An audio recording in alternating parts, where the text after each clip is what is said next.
Colombia, Chile, Estados Unidos, Canadá, España y Dinamarca. Ganó la beca Colfuturo para estudios doctorales y la beca Fulbright, investigador visitante colombiano para escribir crónicas de inmigrantes colombianos en Estados Unidos.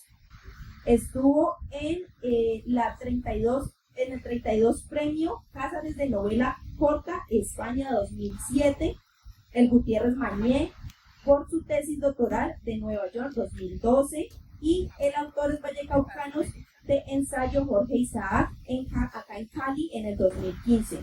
Y bueno, hoy nos presenta su libro La horrible noche de la editorial Planeta. Entonces, recibámoslo con un fuerte aplauso para que arranquemos con toda la energía.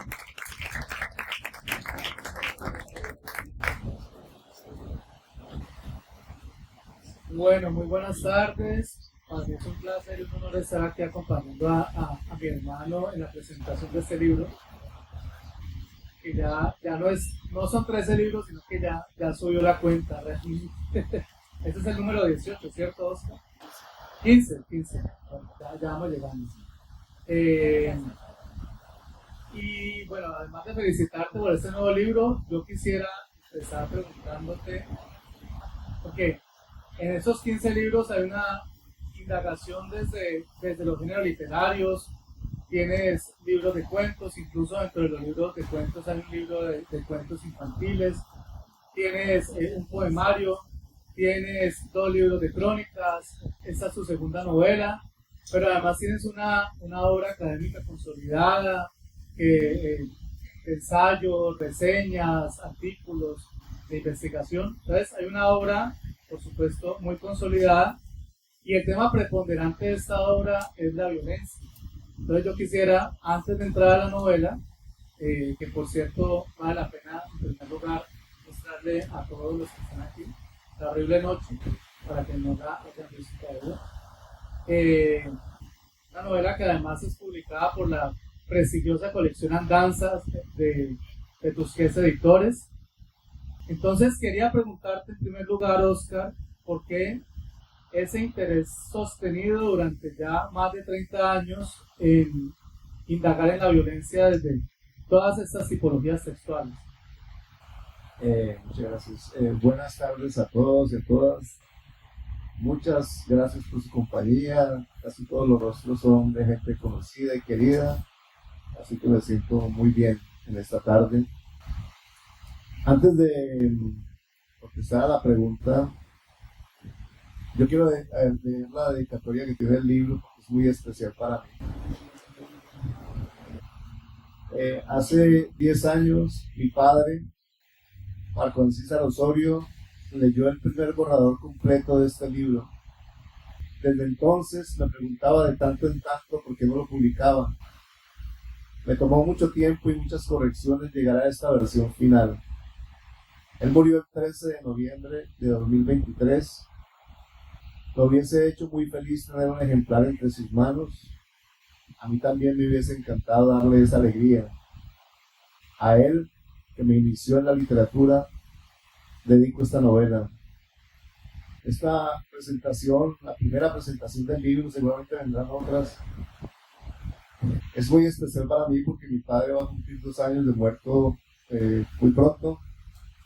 Y mi hermano, que es candidato a doctor en la Pontificia Universidad Católica de Chile, candidato a doctor en literatura, pues me está presentando hoy. Ahí está mi madre, a quien saludo con muchísimo cariño, mi hermana.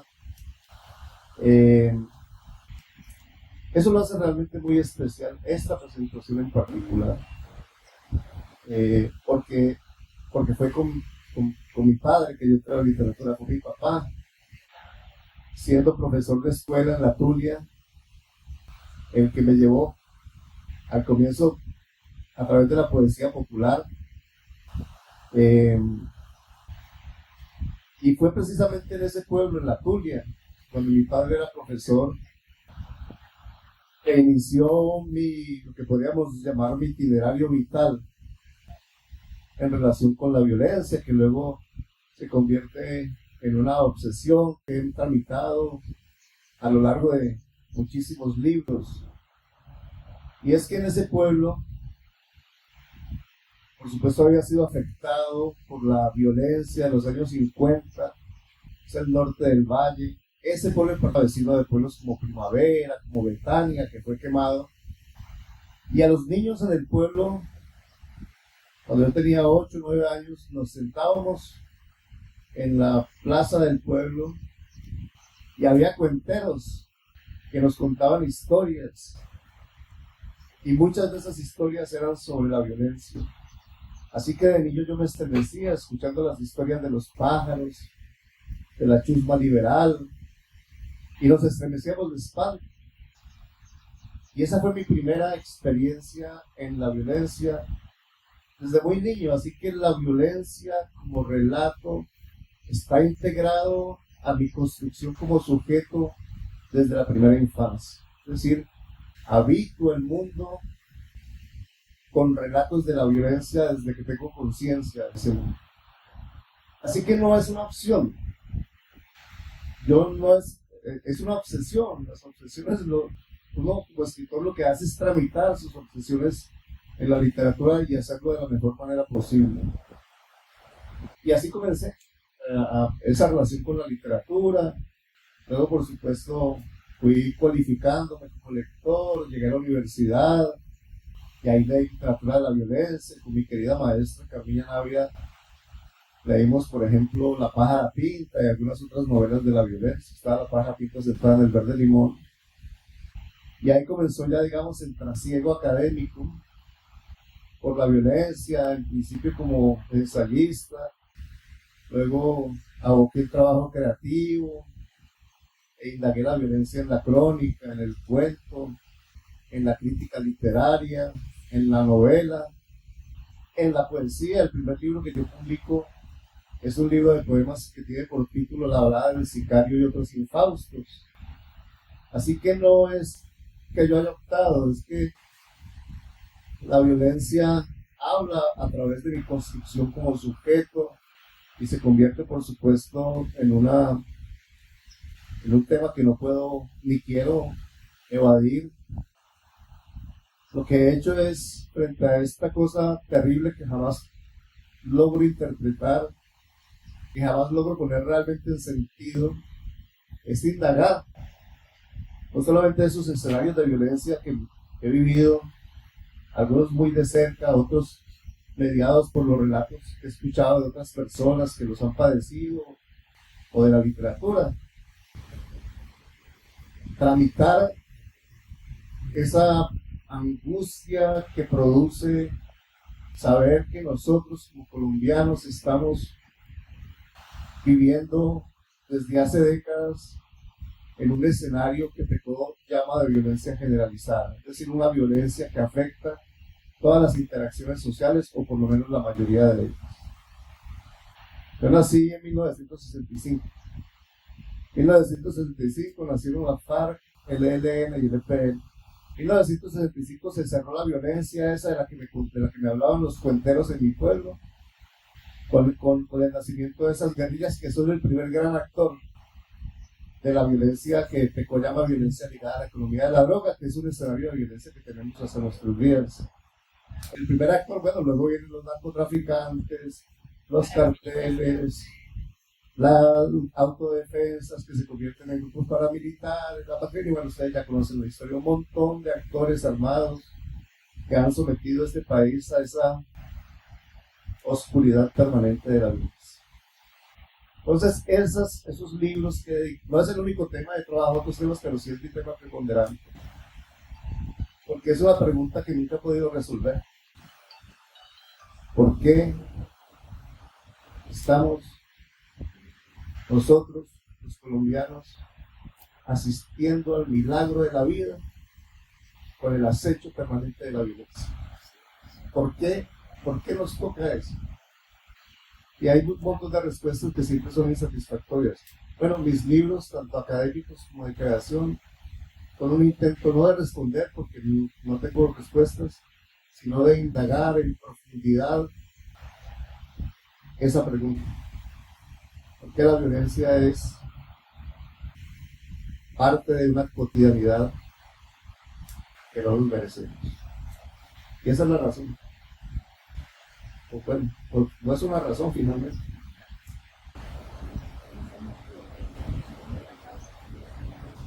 Bueno, aquí tengo, alcancé a destapar, tengo El Cronice del Espejo, que es la primera novela de Oscar publicada en el 2008 en la editorial Botella y Luna, ganadora, como bien decía la compañera, ganadora del premio Gutiérrez Mañé de novela corta en España, el premio Cáceres. Y quisiera hablar un poquito sobre esta novela en relación con La Horrible Noche, porque además de que hay un cruce de las historias, pues hay una estructura repetida en las dos novelas, en la que hay un periodista que busca indagar la violencia, se encuentra con un personaje que es tremendamente interesante en ambos libros, que es el del ejecutor. Y ese ejecutor va a implicar una suerte de degradación axiológica del personaje, ¿cierto? Y a través de esa, digamos, a través de los ojos de ese periodista, de ese escritor, en cada novela, vamos a poder ser testigos del horror de la violencia que padecen ambos personajes. Entonces, esa estructura que se, digamos, especular, en la que somos testigos del horror de la violencia a través de los ojos de estos personajes protagonistas, parece, a mi parecer, pues creo, parece una clave de lectura en la relación entre periodismo y violencia. Entonces yo quisiera que ahondáramos un poquito en eso. Cómo esta novela, bueno, estas novelas ahondan en esa relación entre periodismo y violencia, digamos, cómo es esa clave interpretativa que desarrollas en ambas novelas. A ver, ¿cómo decirlo? En las dos novelas hay una constante que es un periodista que entra en relación con un criminal y decide investigar esas acciones criminales. Y en ambas novelas el contacto con con ese mal, con esa violencia, termina produciendo desarrollos funestos en el destino de los dos protagonistas, que son periodistas. Yo no indago específicamente una relación de causalidad entre el periodismo y la violencia, pero lo que me permite la figura del periodista es ir llevando de la mano de la investigación paulatinamente a los lectores a los escenarios del mal, cada vez con un mayor nivel de profundización. El primer contacto del periodista con ese mal, con esa violencia, es escuchar algo sobre un personaje del que se dice que es un ejecutor.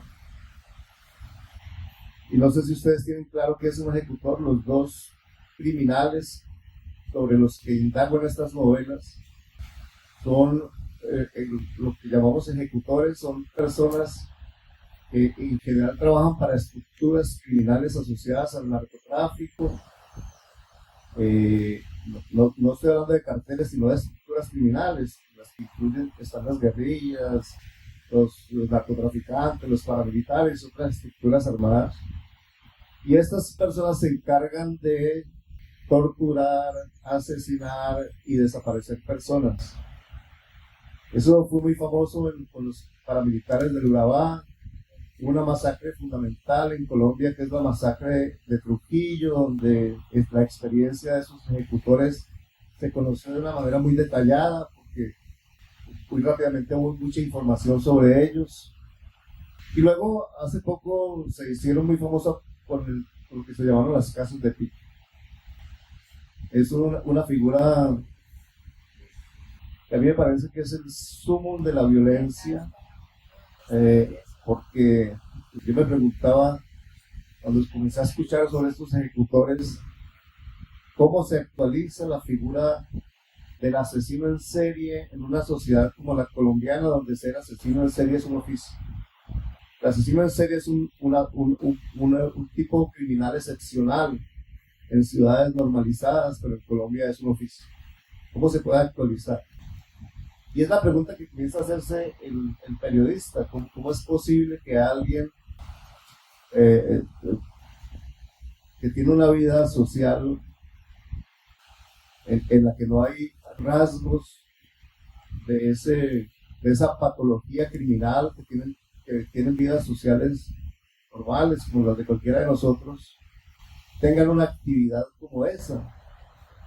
Y indagando esa posibilidad, entran en los abismos del mal y terminan profundamente contaminados. Entonces, la figura del periodista a mí me interesa porque es la figura privilegiada, a mi juicio, para ir llevando lentamente al lector desde una aparente normalidad a los abismos del mal.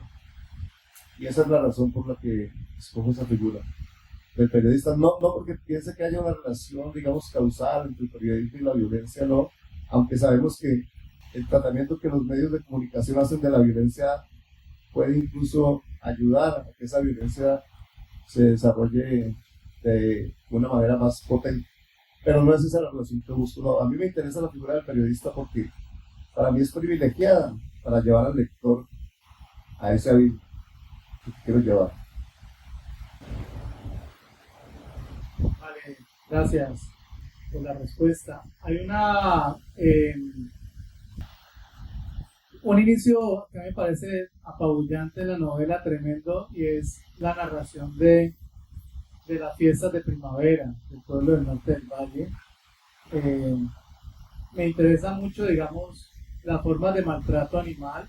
Seguramente ustedes o conocen o han tenido la desgracia de ver o han escuchado, aparte de las peleas de gallos y de las corridas de toros, el pato colgado, que a mi juicio es lo más atroz, la experiencia más atroz digamos, de estas manifestaciones de violencia de estas fiestas populares. Y entonces yo, leyendo esto, pensaba en que, pues, ese público enardecido ante el dolor de un animalito indefenso es como una especie de correlato, más bien como que la novela podría sugerir que en un país, en una sociedad en la que la gente se estremece y aplaude de el dolor que le producen o digamos a estos animalitos, pues es posible explicar la aparición de personajes como el escritor, como que en otra escala, por supuesto, pero está esa posibilidad. Entonces, a mí leyendo esto me resonaba mucho la idea de Elsa Blay, la famosísima antropóloga colombiana, que decía que no hay que oponer cultura y violencia como si la una fuera a salvarnos de la otra, sino que más bien habría que estudiar la cultura de la violencia en Colombia. Y yo, frente a eso, quisiera preguntarte de qué manera en la novela se expresa esa cultura de la violencia. Y una pregunta para nosotros los optimistas, yo sé que tú no estás en ese rango, pero ¿cuál crees que es la posible solución, transformación de esa cultura de la violencia? Espero que sí creas. Pues a mí la verdad es que la expresión cultura de la violencia no me satisface del todo, porque cuando se dice que que en Colombia hay una cultura de la violencia, se dice de una manera englobadora, como si la cultura, entendido como una totalidad de bienes simbólicos, orientara hacia la violencia, y a mí me parece que esa es una posición que yo no comparto, porque si hay insumos en esa cultura, es decir, parte de esos bienes que conforman en su totalidad la cultura, parte de esos bienes orientan hacia el ejercicio de la violencia en ciertas coyunturas. Pero es que esa violencia cuando hablamos de cultura, esa violencia, yo pienso en la noción de cultura, que es un concepto que yo no he logrado ver definido, porque todos los que intentan definirlo lo hacen desde sus campos, desde la antropología o desde la sociología o desde la filosofía. Las definiciones son variables, no hay una definición que abarque todos. ¿Qué es cultura? Pues cultura es la suma absoluta de los bienes simbólicos en los que está inmerso el sujeto. Yo no sé si, a propósito que está aquí el maestro Fernando Cruz, me intimida un poco hablar de eso, pero él tiene una noción que a mí me encanta, que es el de la antropología, el de la factoría antropológica. Y él habla de que lo humano es la luz que está bajo la sombra, a partir del concepto de transmigración de la animalidad natural a la animalidad espiritual. Yo creo que eso que está bajo la sombra es precisamente la cultura. La cultura es todo aquello que se transmite como esquemas de pensamiento, como bienes culturales, como esquemas de sentimiento, es decir, todo aquello que determina la relación del sujeto con el mundo y con el otro es la cultura. Así que hablar de una cultura de la violencia no me resulta satisfactorio. Yo prefiero más bien hablar, por ejemplo, de algo como una violencia cultural. Es decir, que hay insumos en la cultura, en esta cultura en particular, bienes simbólicos que orientan al sujeto a la elección de la violencia como de una manera muy natural, que hacen parte, digamos, de la estructura, que son parte de eso que también se conoce como violencia estructural. Y creo que sí, y creo que eso se ha estudiado a partir de conceptos como el de precariedad del Estado, el de concepto que a mí me gusta, que es el de ilegalidad ambiente. Es decir, digamos que hay unas estructuras en la cultura, en esa cultura en la que nos orientamos, hay unas estructuras que permiten que la violencia se instale de una manera muy fácil y se irradie al tejido social. Cuando uno, por ejemplo, estudia los fenómenos de violencia en Colombia, uno siempre ve una constante: precariedad del Estado, hay varias instituciones que regulen la conflictividad social, hay una ilegalidad ambiente, es decir, hay una, podríamos llamar una violencia cultural, una disposición cultural para que los sujetos no vean al criminal desde una posición de rechazo, sino desde una posición de aceptación o de analización, incluso desde una perspectiva heroica.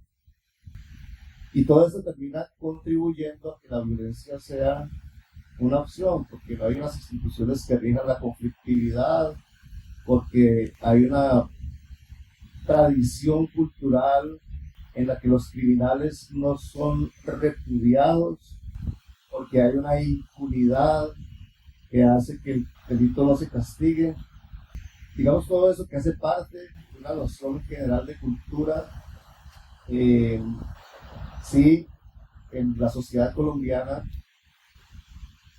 ha generado esa circunstancia de que la violencia se instale y se desarrolle de una manera casi explosiva. Y por eso hemos tenido 3 contextos de violencia generalizada, o 3 escenarios, fenómenos de violencia generalizada. Entonces, esas corridas de toros, o peleas de gallos, o esa atrocidad que es el pato colgado, que no sé si aquí conocen esa tradición, pues son tradiciones culturales, son bienes de la cultura con la que muchos de nosotros nos educamos. Yo era un niño y yo iba a las corridas en el pueblo a ver cómo mataban en medio del furor alcohólico de los asistentes a un torito, o a las corridas de gallos, ver cómo había una extraordinaria felicidad social de la que yo participaba, viendo 2 animalitos matándose con unas espuelas que les ponían unos puñales terribles.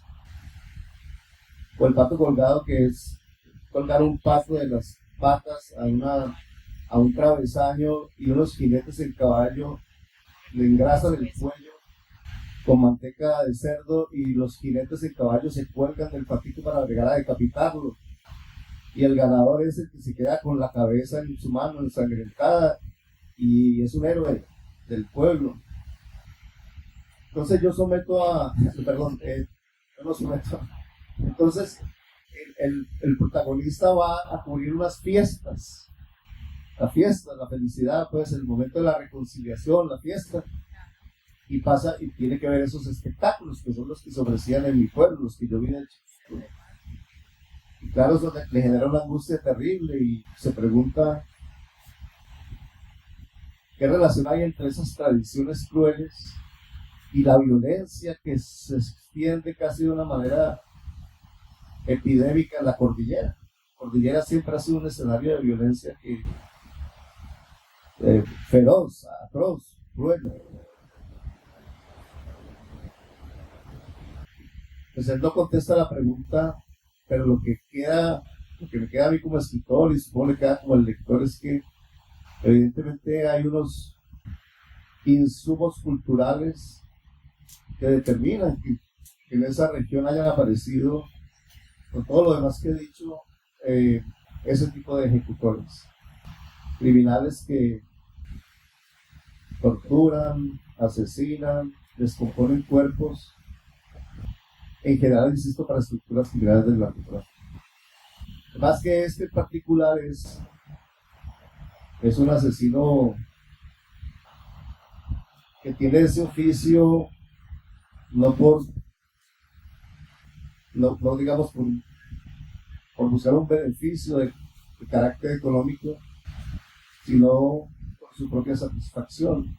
Es la idea de Bataille sobre el mal puro, ¿no? El mal que se ejecuta para la propia satisfacción, que es el principio de la sevicia. A propósito de la idea del ejecutor, de la idea de la crueldad, yo quisiera leer un epígrafe. La novela tiene 5 epígrafes. Uno de ellos es del escritor español José Ovejero y dice así: el autor cruel mira la oscuridad de su época, se sumerge en ella y la salva de ser ocultada tras los reflectores. La cuestión que todo escritor y todo lector debe plantearse antes de empezar un libro cruel es: ¿quieres mirar o prefieres seguir confortablemente transitando solo por las aceras iluminadas? Esa pregunta que hace José Ovejero, que tú recuperas en la novela, es central en la crítica cultural de la violencia, a propósito de autoras como la muy laureada en los últimos años Cristina Rivera Garza, la profesora Ileana Diegues, con la cual vas a poder conversar la próxima semana en Chile. Ellas se hacen esta pregunta y proponen la necesidad de realizar una mirada oblicua frente a la medusa, frente a la encarnación del mal, ¿cierto?, de la violencia. Pero tú te vas por el otro lado y propones mirar de frente al monstruo de la violencia. ¿Por qué crees que esta mirada es importante en la literatura, particularmente desde la perspectiva de este ejecutor de la violencia? Esa pregunta es complicada. Es la poética misma del texto. La violencia en Colombia, la violencia en los años 50, la violencia política, surge, bueno, en general, no hay acuerdo en las fechas, pero surge en el 48 y va hasta el 65, 67. Y en el 49 se produce la primera novela de la violencia, Los Olvidados, de Eduardo Lara Santos. Entre 1949 y 1959 se publican 47 novelas sobre ese fenómeno de la violencia política. Y de 1959 al 60, en ese último año, se publican otras 7, es decir, en 10 años se publican 51 novelas de la violencia. En el 59 y 60, porque es importante en la apreciación de la crítica sobre esta poética de la violencia. Entonces, en 1959, Gabriel García Márquez publica un artículo de unas 3 páginas que se tituló 2 o 3 cosas sobre la novela de la violencia en Colombia. Y en 1960 publica otro artículo que tiene por título La novela colombiana, un fraude de la nación. Y en esos 2 artículos, García Márquez dice que todas las novelas de la violencia, es decir, ese medio centenar del que él habla, son 51 novelas, son malas. Y él explica que son malas por 3 razones. La primera, porque constituyen un itinerario de formas del crimen, es decir, porque son novelas que repiten excesivamente los crímenes que se cometieron en la violencia. Y un segundo elemento es por la descripción detallada de esas formas del crimen. Dice que habla de las tripas sacadas y los sesos esparcidos y demás. Y el tercer elemento es porque él dice que la novela de la violencia no está en los pobrecitos muertos que ya no sirven más que para ser enterrados, sino en los vivos que viven con la angustia de la violencia. Y que las novelas de la violencia no cumplen o incurren en esos tres defectos. Es un largo itinerario de las tripas sacadas, los sesos esparcidos y demás. Esa apreciación de García Márquez en relación con el tratamiento de la violencia realmente estaba examinando una forma particular de esa violencia, es la violencia atroz. Y resulta que la atrocidad, las formas atroces del crimen, lo que algunos estudiosos como Fals Borda o como María Teresa Uribe llamaron una tanatomanía de la violencia, esas formas atroces del crimen, es un elemento que no es adjetivo de esa violencia, sino que es sustantivo. Es decir, que la violencia de los años 50 no se puede entender por fuera de las formas atroces con las cuales se cometieron esos asesinatos, no los 300.000 o 200.000 asesinatos, sino una buena parte de ellos, sobre todo los que se perpetraron en masacres, muchas de más de cientos de personas. Esa apreciación era un joven, García Márquez tenía 31 años, 32 años. Esa apreciación fue determinante en lo que ocurrió con la crítica literaria y con buena parte de los escritores de literatura. En algún artículo, Juan Gabriel Vázquez dice que los escritores decidieron más bien no hablar de esas cosas feas. Y eso es un elemento que a mí siempre me ha preocupado mucho. Yo hice un texto en el que hago un análisis comparativo, y un artículo en el que hago un análisis comparativo de Viento Seco, de Noche de Pájaros y de Cóndores lo entierran todos los días, para mostrar cómo pues, el Viento Seco efectivamente es una repetición y acumulación de escenas crueles donde las formas atroces del crimen se detallan de una manera muy cruenta y hacen lo que García Márquez dice que no se puede hacer, es ponerle los pelos de puntas a los lectores. Pero una novela como Cóndores no entierran todos los días, que ficciona las mismas masacres en cabeza del comandante de esas masacres, el comandante de los pájaros, que era León María Lozano, pues dice que los muertos aparecen con limpios tiros en la nuca, en las calles de Tuluá. Es decir, despoja las masacres de ese elemento constitutivo que es la atrocidad. Y a mí esa pregunta siempre me ha quedado como escritor. ¿Cuál es la razón de abordar la representación ficcional de una masacre o de un escenario social de violencia atroz para despojar de la atrocidad que es el elemento sustantivo esa violencia? Porque si miramos de frente al monstruo, la medusa es la metáfora que usa Juan Gabriel Vázquez y otros, pues el texto literario se petrifica. Pues García Márquez publica esos artículos en el 59, en el 60 y en el 58 ha escrito Cóndores lo entierran todos los días, que es una novela sobre la violencia. Y en esa novela efectivamente pues está lo que él dice. No, el modelo que él usa, que él dice en ese artículo que hay que usar es la novela La Peste de Camus. Dice que la peste, que ese horror, el horrido solamente aparece en La Peste en un portero que vomita negro y tiene unos tumores en las axilas. Es decir, que no se detalla, no hay un dramatismo de lo horrible, como si lo hay en las novelas de la violencia. Bueno, Cóndores responde a esa estética. El coronel, no hay un dramatismo de lo horrible. Aparecen 8 referencias en la novela a esa violencia, referencias como que hace 10 años no había un circo, o que es el primer muerto de muerte natural. Esa es la estrategia. Y luego 3 años después publica La mala hora, en donde sí aparece un crimen. Digamos que hay un poco más de juego con la violencia, pero efectivamente la violencia está en los vivos, ¿no? El peluquero que le dice creo que al alcalde: usted no sabe lo que es despertarse todos los días durante 10 años con la idea, con la seguridad de que te van a matar y que no pase nada. Esa angustia de los vivos es lo que él pedía en el texto. Bueno, eso generó una dinámica de interpretación de la violencia desde el trabajo creativo que nos impedía mirar de frente al monstruo, mirar el monstruo. Y muchas novelas que lo hicieron entonces con esa estrategia que tú mencionas, es decir, mirar el monstruo, mirar la medusa a través del escudo, pues como nos enseñaron, porque si no se petrifica.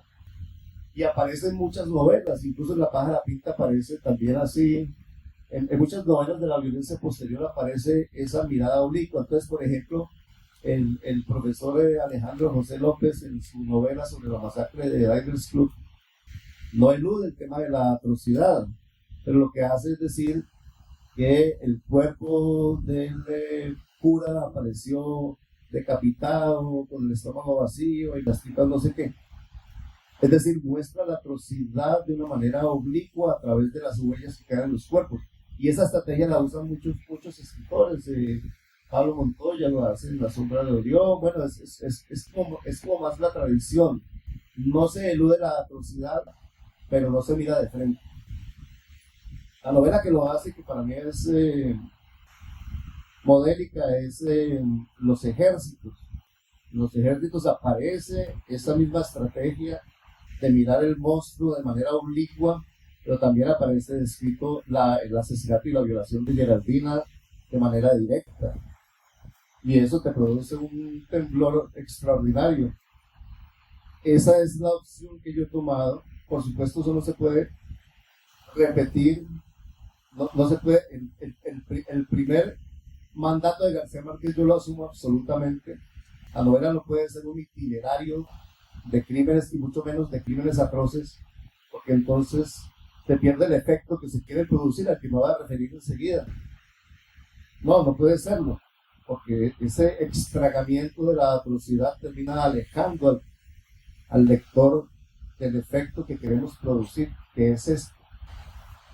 Mi criterio, y ahí está el texto de Ovejero, el epígrafe que está en el libro, es que hay que desacomodar al lector.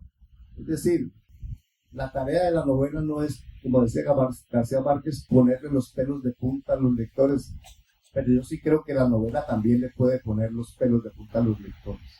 No puede ser solo eso lo que hace la novela, pero que si al lector se le ponen los pelos de punta, entonces desaparece lo literario, no lo creo. En esa parte no estoy de acuerdo.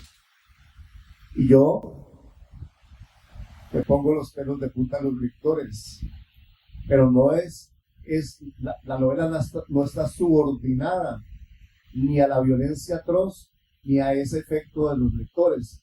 Lo que me niego es a asumir un escenario de violencia atroz eludiendo la atrocidad. Entonces la novela usa esas estrategias que ya he mencionado, pero hay en particular una escena en la que pongo al lector de frente a la mirada del monstruo, que es una escena que debo confesar, saqué 20 veces del libro y la volví a meter, porque es una decisión muy complicada. Ustedes no saben lo complicado. Yo conozco la tradición de la literatura de la violencia y sé cómo los lectores han sancionado las novelas que se atreven a hacerlo, y la apuesta es peligrosa. Entonces yo sí creo que la estrategia de mirar al monstruo de manera oblicua es una estrategia aceptable y aconsejable, pero que también la novela se puede permitir, con un tratamiento literario adecuado, mirar de frente al monstruo. Ahora, esa estética está determinada por una posición ética, que es lo que plantea el texto de Ovejero. Esa conmoción al lector, ese poner los pelos de punta a los lectores, busca un efecto fundamental, y es desembotar esa sensibilidad opacada por la repetición de los escenarios de violencia que hemos vivido. Esa banalización de la violencia que nos hace asistir a los noticieros donde pasan cadáveres mientras almorzamos. Ese embotamiento con esa estrategia que propongo yo en la novela, lo que intento es que se produzca un sacudón, que el lector, por un momento en el texto, por algunos momentos en el texto, sin que, insisto, la novela se subordine a eso, sienta el estremecimiento que siente el escritor al ficcionar esos escenarios de atrocidad. No le hago el favor todo el tiempo al lector de no sufrir lo que yo como escritor sufro cuando tengo que ficcionar esas realidades atroces, acercarme a esa atrocidad. Eso es una posición profundamente ética que quiere generar en últimas empatía por el sufrimiento de las víctimas. Hay un pasaje precioso en la novela de Laura Restrepo, Los Divinos, sobre el asesinato, la violación, la tortura y el asesinato de la niña de 7 años, la niña Zamboní en Bogotá, donde en algún momento de la novela ella se pregunta exactamente eso, a través de Poe, el narrador dice, durante 7 páginas piensa, ¿no?, que ese crimen, cómo su amigo se atrevió a cometer ese crimen y está con esa obsesión, y cuenta el crimen a partir del expediente, asalto, violencia visual, palabras muy generales que vacían el hecho de la atrocidad. Y él dice que es lo que hacen los noticieros cuando borronean las imágenes que nos afectan como lectores, y que lo hacen por la dignidad de la víctima. Y ella dice, ¿será por la víctima o será por nosotros? Y al final concluye el personaje, no, el cuerpo de la niña habla de esa violencia. O sea, sobre ella se ejecutó una violencia atroz y su cuerpo habla de esa violencia atroz, y yo, ¿por qué tengo que censurarla? Pues es exactamente lo que yo creo. Si las víctimas han padecido por cientos de miles en Colombia la atrocidad, ¿por qué yo tengo que hacerle el favor al lector de que se quede cómodamente sentado en su habitación, viviendo la felicidad del texto, sin estremecerse con la víctima por su sufrimiento? Hay una posición ética a la que yo la apuesto, y esa es la razón por la que yo decido no solamente hacer el tratamiento oblicuo, sino mirar de frente al monstruo. Ahora, eso tiene que estar respaldado por una poética superior. Tiene que haber una propuesta estética contundente en el texto. Y yo no sé si está o no está, pero espero que sí. Espero que esté. Francamente les digo, es un reto que he asumido y que yo sé que tiene un riesgo muy alto frente a los lectores, pero no soy capaz de no hacerlo. No soy capaz de no hacerlo, insisto. Yo saqué la escena más fuerte, la saqué 20 veces del texto y 20 veces la volví a meter, hasta que dije, yo no me perdono si este texto sale publicado sin esa escena. Yo tengo que dejarle al lector el temblor de la atrocidad que sufrió la víctima. Es una experiencia, hay que decirlo, muy palidita. Es una imitación pálida de lo que sufre la víctima. Pero vaya que yo sí creo que el lector que quiera leerme debe estar preparado para estar un ratito inconfortable. Es la apuesta. Ahora, hay otra cosa, que es lo que yo llamo la felicidad del texto. Nosotros asistimos a la literatura porque la forma, porque el tratamiento, porque los procedimientos textuales nos producen felicidad del lector, y a mí eso me parece irrenunciable, y yo espero que este texto le produzca esa felicidad que contrapese la otra decisión. Es la apuesta que hago, y por eso me ha costado tanto tiempo, tanto trabajo y tanto esfuerzo llegar a esta versión de La horrible noche. Esa es una razón.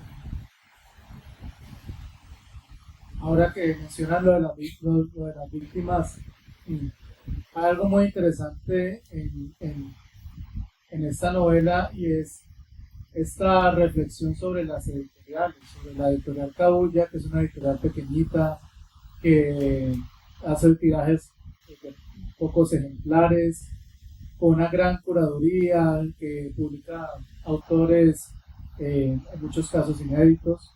Y está la otra editorial, la que le publica el ejecutor, Asdrúbal Sierra, que básicamente me lleva a pensar en estas editoriales, y más que la industria editorial, la industria cultural, en la que se publican voces, por ejemplo, como las de los narcotraficantes, sus esbirros, sin ningún tipo de valía literaria, valía cultural incluso, o valía estética, pero sí con gran éxito.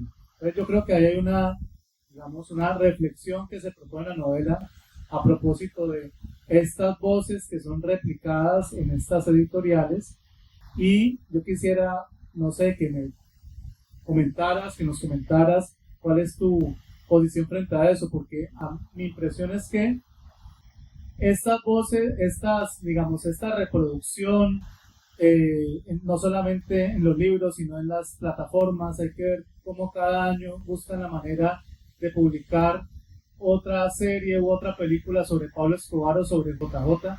Entonces, cómo en última se sigue opacando, se sigue silenciando la voz de las víctimas, que desde esa posición ética que comentabas ahora debe imponerse frente a las otras voces. Entonces, no sé, quisiera que reflexionaras sobre eso.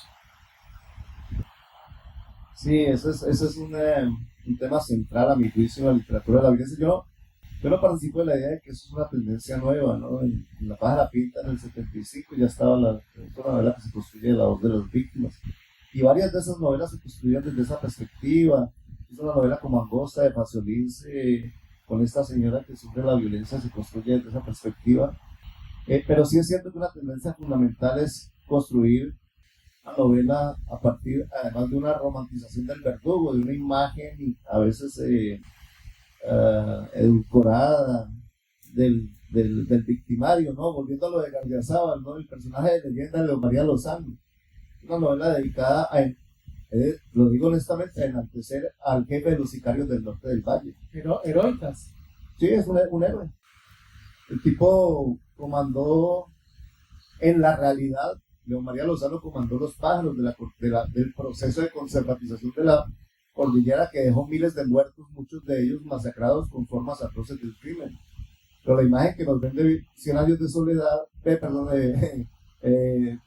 Cóndores no entierran todos los días, es que un señor que era muy buen esposo, muy católico, que nunca llevó un arma, que le prohibió a sus pájaros que mataran niños y mujeres y que lo hicieran de manera atroz. Ok, está bien. Esa figura heroica del asesino es terrible, es revictimizante. Pero muchas novelas lo han hecho. La novela de los ejércitos, la novela de Pablo Montoya, La sombra de... Hay muchas novelas que están trabajando en una perspectiva ya distinta.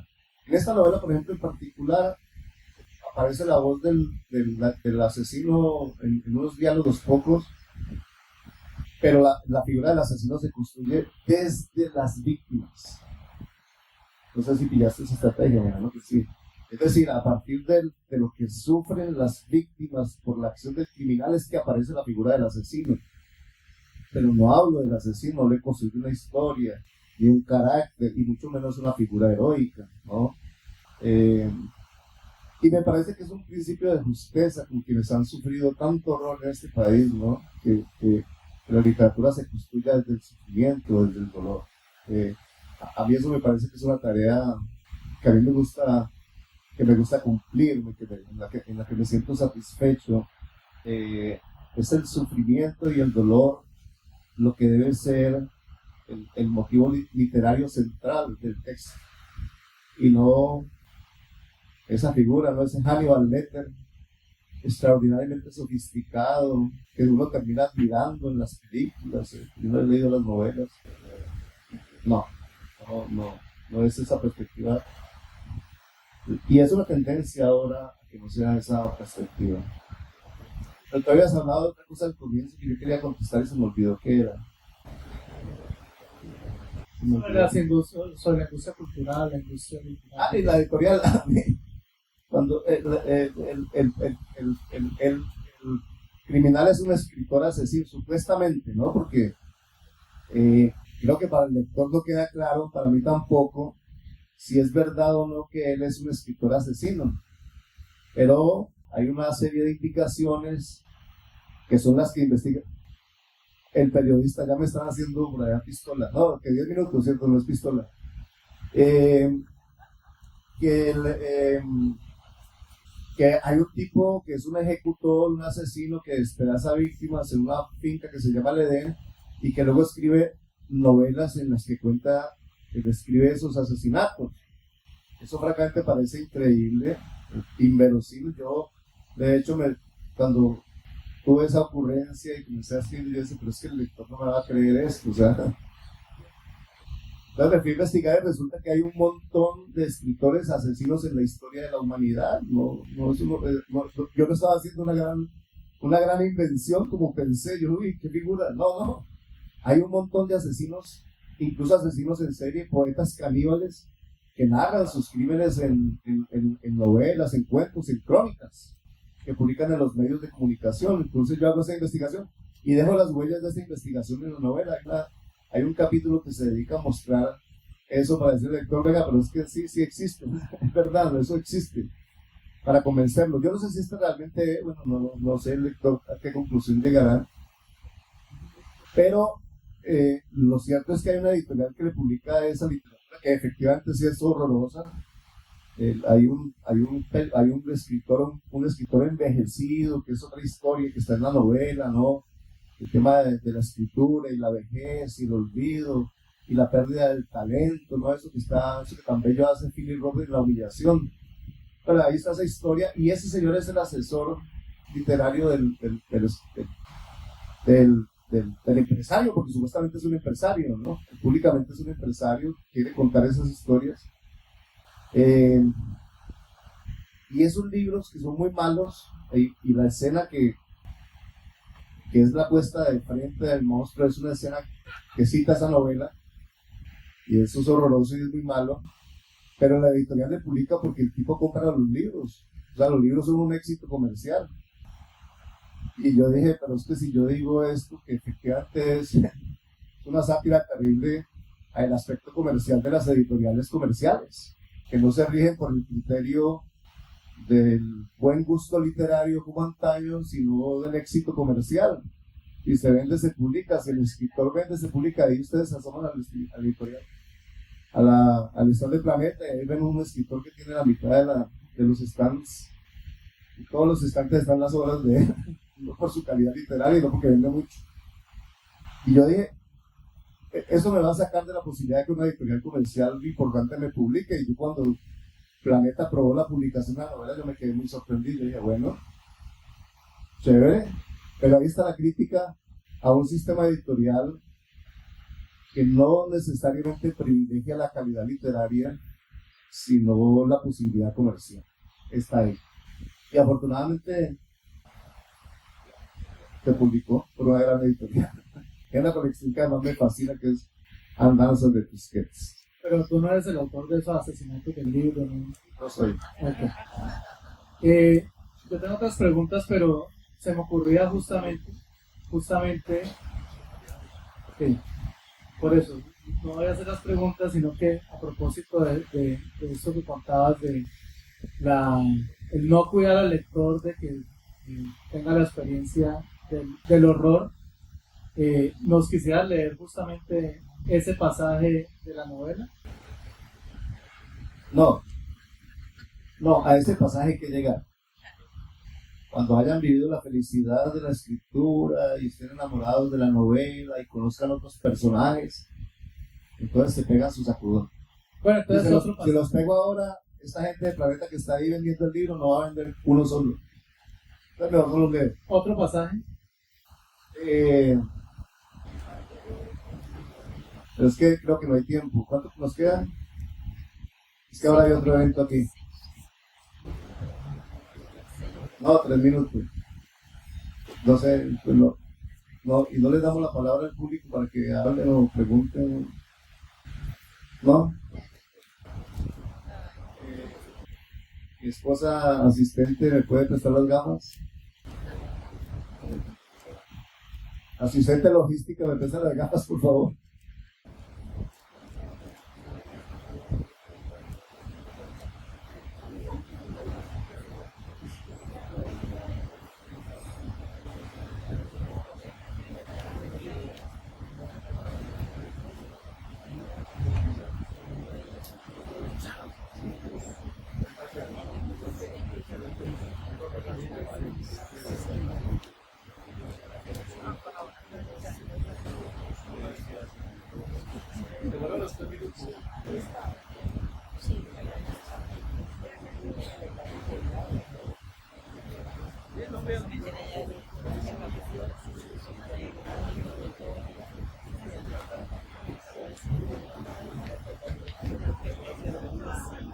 Ahí están.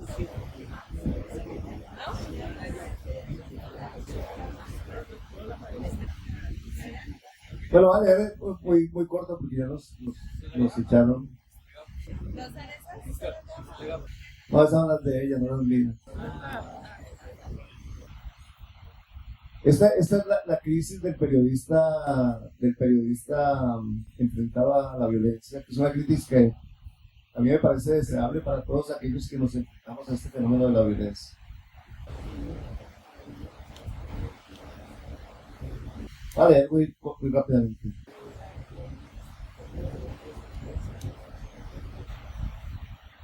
Se sentó en el sofá y encendió el televisor. En el noticiero pasaban un informe sobre los paramilitares. Algunos de ellos vinculaban a Álvaro Uribe Vélez con el proceso de su fortalecimiento. El presidente los desmentía, argumentaba que era él quien los había sometido.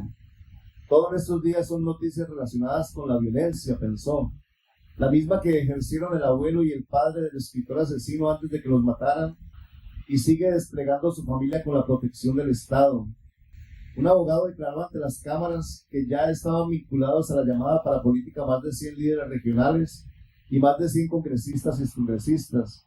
Decía que era el comienzo, que la pudrición era más honda, que Mancuso había dicho la verdad cuando declaró que una tercera parte del Congreso la habían elegido ellos y que había pruebas de la participación de los paramilitares en la campaña reeleccionista de Álvaro Uribe Vélez. La imagen del presidente en la pantalla le produjo un inmenso fastidio. Sabía que ese finquero, con sonrisa al ventrílocuo, se había convertido en uno de los hombres más poderosos del país gracias a las acciones bárbaras de sus aliados paramilitares.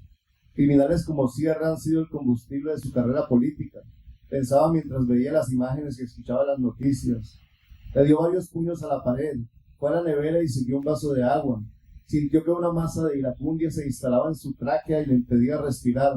Tomó varias bocanadas de aire buscando algún alivio. No lo logró. La rabia se hizo grito. ¡Malditos! Le dio una patada al televisor. Se acostó. Necesito dormir, pensó. Necesito quitarme esta furia y esta angustia. Temblaba. Estuvo unos minutos tratando de aquietar su espíritu, de disminuir el ritmo de su respiración, de respirar profundo y regularmente. No pudo. Dolor de patria. Siempre había escuchado con sorna esa frase de cajón. Ahora se llenaba de sentido.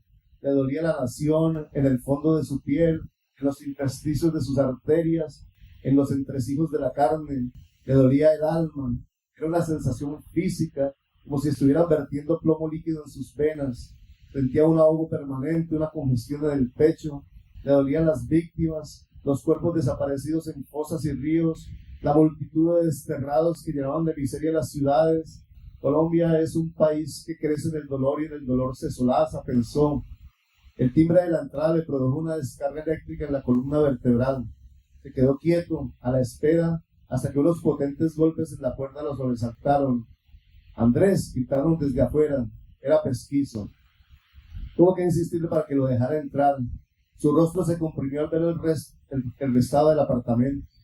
Sobre la cama sin tender se amontonaban algunas prendas. El polvo invadía mesas, estantes, sillas, libros.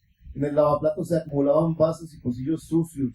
Decenas de recortes de periódicos estaban esparcidos sobre el escritorio, encima de carpetas con informes de comisiones de la verdad, documentos y artículos académicos, textos de historia, todos subrayados, anotados, copiosamente, marcados con nombres encerrados en círculos de tinta roja, Leyó algunos, Bloque Calima, Frente Pacífico, Águilas Negras, Machos, Rastrojos. En el corcho pegado a la pared se superponían apodos escritos sobre papeles mal cortados y sostenidas por tachuelas de colores. Pulverlata, Mundo Feo, Gargajo, Víbora, Alacrán, Caremarteja, Pinocho, Machete, Puntilla, Pecas, Casco, Suplete, Soplacaca, Cortefino, Carnicero, Piquiña, Martillo, Pachotiro, Culto de Mierda, Minora. Este es el nombre de la atrocidad, dijo señalando hacia la pared. Pesquiso vio con estupor el tamaño de letra más grande y en el centro de la cartelera el alias de la hiena. Su desconcierto crecía. Miraba el desorden, el televisor en el piso, la cartelera. Observaba a su amigo en ese terrible estado y no sabía qué hacer. ¿Qué pasa, Andrés? Me estás asustando.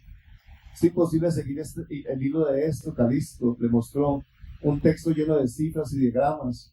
Los asesinos campean por esta tierra sin Dios ni ley y no hay quien pueda terminar con este horror. Más que en los números, Pesquiso se fijaba en el estado del documento.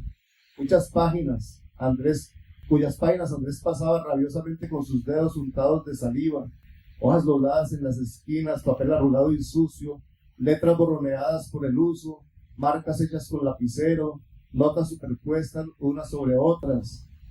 No quiero hablar de esto, vámonos para donde el médico ya. ¿Cuánto llevas sin dormir? No me escuchas, le dijo enojado.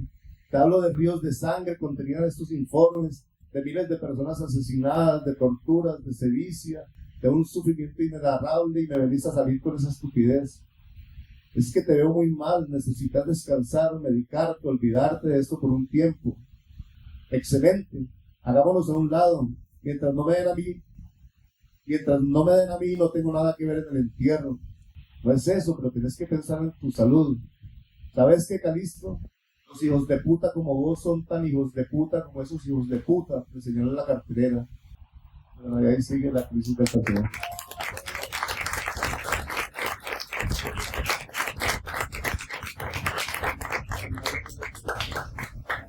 Para otro lanzo. Bueno, pues gracias a todo el público que nos acompañó. Gracias a Oscar y felicitaciones por este libro número 15. Que tenga muchos lectores, tanto en Colombia como en el extranjero. Muchas gracias a todos y a todas por venir.